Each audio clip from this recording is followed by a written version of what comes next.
ওম শান্তি।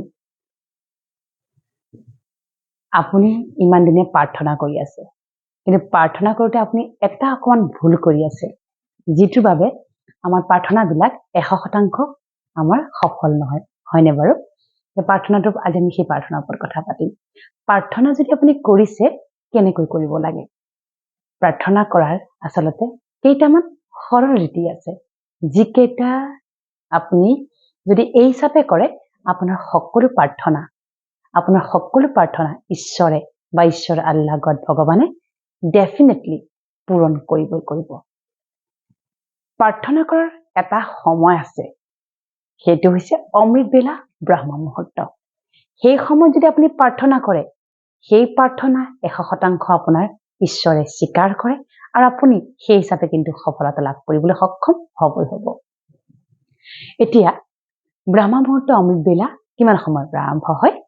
ৰাতি 2:30 বাজিৰ পৰা আৰম্ভ হয় আচলতে অফিচিয়েলি, কিন্তু আপুনি 3 বাজিৰ পৰা লৈ 4 বাজিৰ ভিতৰত যিকোনো এটা সময়ত উঠি আপুনি যি মনত আপুনি যি বিচাৰে সেয়া যদি আপুনি সংকল্প আধাৰ লৈ কৰে, প্ৰাৰ্থনা মানে কি? যদি এনেই প্ৰাৰ্থনা কৰিছো নহ'ব, সেই ভগৱান মোক এইটো দিয়া সেইটো দিয়া, ন, তেনেকে নহয়। প্ৰাৰ্থনা কৰিবলগীয়া হ'লে এনেকে ক'ব লাগিব সংকল্প, যে আপোনাক কি লাগে? শান্তি লাগে। উদাহৰণস্বৰূপে সংকল্প কৰিব লাগিব, মই শান্ত স্বৰূপ, মই শান্তিৰ সাগৰ ঈশ্বৰ আল্লাহ গড ভগৱানৰ সন্তান, মই সুখ স্বৰূপ, সুখ মোৰ স্বধৰ্ম, সুখ মোৰ জনমসিদ্ধ অধিকাৰ, এনেকে ক'ব লাগিব। এতিয়া আমি কি কৰোঁ? আমি একো নকওঁ, আমাক খালি লাগে। কোনে দিব বাৰু? কোনেও দিব নোৱাৰে। উদাহৰণস্বৰূপে আপুনি ক'ৰবাত পৰীক্ষা দি আছে, স্কুলৰ কথালৈকে আহোঁ, কত ল'ৰা ছোৱালী পৰীক্ষা দি থাকে, তাত যদি কোনোবা প্ৰশ্নৰ উত্তৰ যদি নাজানে এটা সন্তানে, তেতিয়াহ'লে জানো তাত টিচাৰে শিকাই দিয়ে? কেতিয়াও শিকাই দিয়ে? বা মোক লাগে বুলি ক'লে, মোক উত্তৰটো লাগে বুলি ক'লে জানো টিচাৰে লগে লগে দিয়ে? নিদিয়ে। কিয় নিদিয়ে? কাৰণ ঈশ্বৰক আমি যদি দিয়া লাগে বুলি কওঁ, কেতিয়াও সেয়া আমাক নিদিয়ে। কিয়? কাৰণ আমাক জীৱনত এটা লেচন দিছে, শিক্ষা দিছে। প্ৰত্যেকখন যি ধৰ্ম আলোচনী, প্ৰত্যেকটো ধৰ্মৰ প্ৰত্যেকখন গ্ৰন্থত এই কথা আমাক ঈশ্বৰে শিকাই ৰাখিছে যে সংকল্পৰ যোগেদিহে আমি আমাৰ জীৱনৰ সকলো প্ৰাপ্তি কৰিব পাৰোঁ। তাৰমানে প্ৰতিশ্ৰুতিবদ্ধ হ'ব লাগিব। সংকল্প মানে কি? প্ৰতিশ্ৰুতিবদ্ধ হ'ব লাগিব।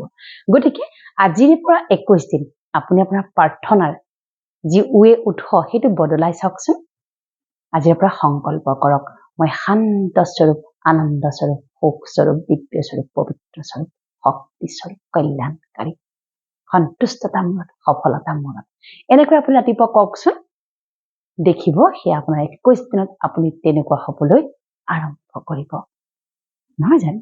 আৰু তাৰপিছত দ্বিতীয়টো হৈছে প্ৰাৰ্থনা কৰোঁতে, যেতিয়া আপুনি প্ৰাৰ্থনা কৰে, ঈশ্বৰৰ ওচৰত বহে, তেতিয়া কেতিয়াও নাভাবিব আপুনি বহুত তল, মানে আপুনি বহুত ইনফেৰিয়ৰ, ভগৱান বহুত চুপিৰিয়ৰ, নহ'ব। তেনেকে নাভাবিব। তেনেকে ভাবিলে ভগৱানে বেয়া পায়। কাৰণ নিৰাকাৰ পৰম পিতা পৰমাত্মাৰ মহাবাক্য, তোমালোক মোৰ মহাৰথী শ্ৰেষ্ঠ সন্তান, তোমালোকক সুখ, শান্তি, আনন্দ, শক্তি, পবিত্ৰতা, দিব্যতা, সন্তোষতা, সফলতাৰ অনুভূতি কৰোৱাবলৈকে মই ওপৰত আছো।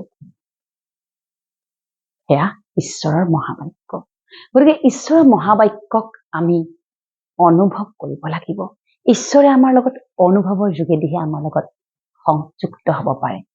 ঈশ্বৰে আমাৰ লগত অনুভৱৰ মাধ্যমেদিয়ে সংযুক্ত হ'ব পাৰে। কাৰণ ঈশ্বৰে কথা ক'ব নোৱাৰে, পাৰে জানো? নোৱাৰে। কিন্তু আমাৰ অনুভৱ যদি শক্তিশালী হয়, পবিত্ৰ হয়, খালী হয়, তেতিয়া ঈশ্বৰে আমাৰ লগত পোনপটীয়া প্ৰত্যক্ষ সম্পৰ্কত আহিবলৈ বাধ্য হ'ব। সেইবাবে শুই উঠিয়েই ক'ব আৰু এটা প্ৰাৰ্থনা, মই ঈশ্বৰৰ সন্তান, মই তোমাৰ সন্তান, মই শক্তিশালী, মই দিব্য স্বৰূপ, পবিত্ৰ স্বৰূপ। আৰু প্ৰাৰ্থনা কৰোঁতে সদায় কেতিয়াও বহুত বেছি দুখত বিহ্বল হৈ ভৰি হাতে পৰি নমস্কাৰ কৰি মাটি বালিয়ে পৰি নকৰিব। কিয় নকৰিব? তেনেকুৱা কৰিলে ভগৱানে বেয়া পায়।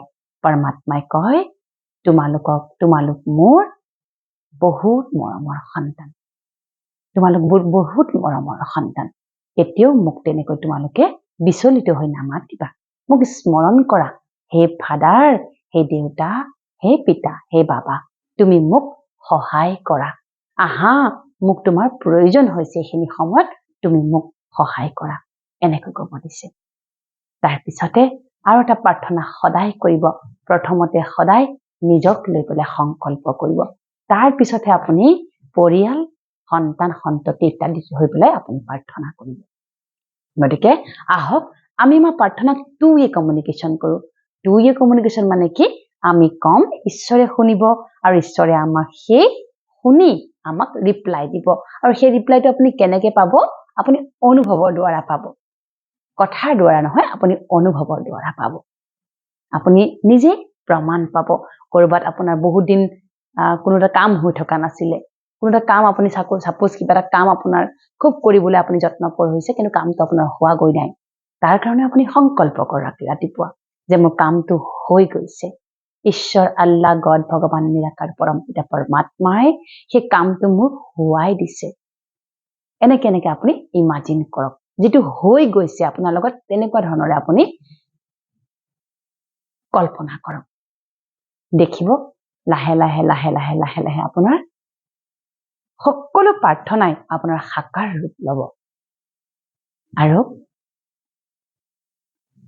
যিমান পাৰি ঈশ্বৰৰ ওচৰত নামাগিব, মোক দিয়া দিয়া নকব, মই হয় বুলি কব। কাৰণ আমি তেওঁৰ উত্তৰাধিকাৰী সন্তান, আমি আত্মা, পৰম পিতা পৰমাত্মা আমাৰ পিতা। গতিকে আমি তেওঁৰ উত্তৰাধিকাৰী হিচাপে আমি তেওঁৰ সন্তান, তেওঁৰ সম্পূৰ্ণ শক্তি, সম্পূৰ্ণ সম্পত্তি আমাৰ। কেৱল মই তোমাৰ সন্তান, মই আনন্দ স্বৰূপ, প্ৰেম স্বৰূপ, মই মাষ্টাৰ সৰ্বশক্তিমান, মাষ্টাৰ সুখ স্বৰূপ, এনেকৈ সদায় কব। যিমান কব তেওঁৰ অধিকাৰ, তেওঁৰ শক্তি আপোনালৈ লাহে লাহে আপোনালৈ আহি থাকিব। গতিকে আহক মেডিটেশ্যন কৰো। আৰু প্ৰাৰ্থনা নহয়, মেডিটেশ্যন। সেইবাবে আমি ঈশ্বৰৰ লগত কানেকশ্যন হোৱাৰ প্ৰথাটোক ৰাজযোগ মেডিটেশ্যন বুলি কওঁ। ওচৰত থকা ব্ৰহ্মকুমাৰীত গৈ ইয়াৰ ওপৰত সম্পূৰ্ণ পুংখানুপুংখৰূপে আপোনালোকে শিক্ষা ল'ব পাৰে। সম্পূৰ্ণ বিনামূলীয়াকৈ আপোনালোকে শিক্ষা লওক।